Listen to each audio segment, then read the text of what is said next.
Hi Internet, Arc speaking. A while ago, CTGP had an update allowing people to play Mario Kart Wii Fooms and time trials in 200cc. Now, confession time, I don't play 200cc much. I think it's a little too fast for the game engine, and that it makes it feel even more jank than the game is already.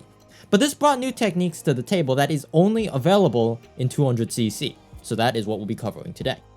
First up, we have the addition of brake drifting. Now, brake drifting isn't a new concept. First introduced in Mario Kart 8 as 200cc DLC, brake drifting was Nintendo's way of trying to solve an issue of making speeds higher than what the game engine was initially designed for. How you brake drift is by pressing the R trigger on a GameCube or Classic, then pressing the B button simultaneously. Alternatively, if you're playing on Nunchuck, you press B and down on the D-pad. You'll know if you're doing it correctly because a brake drift makes a very distinct sound.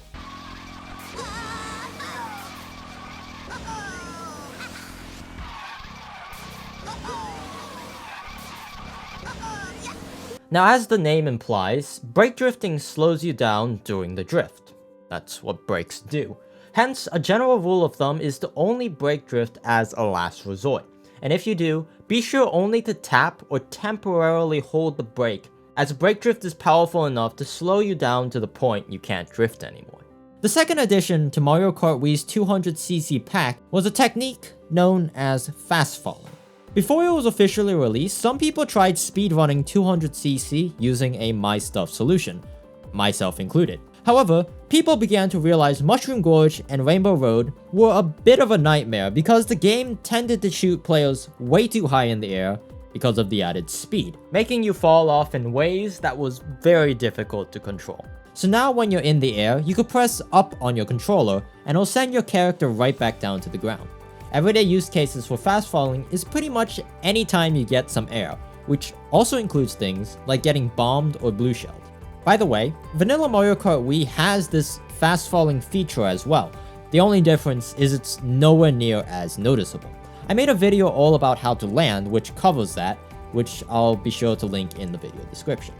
Lastly, you could fast fall when holding up on your controller, or if you play a wheel for whatever the reason, point the front of your wheel toward the ground. But what happens when you do the opposite? As far as I'm aware, there's no name for it, but by holding back on your control stick, you can almost glide, giving you more airtime, which makes a few 200cc shortcuts possible. Hey, thanks for watching. If you found this video helpful, be sure to do the YouTube stuff on your way out. And if you're interested in getting the 200cc mod yourself, I'll link a video down below of a tutorial on how to install CTGP. This was Arc.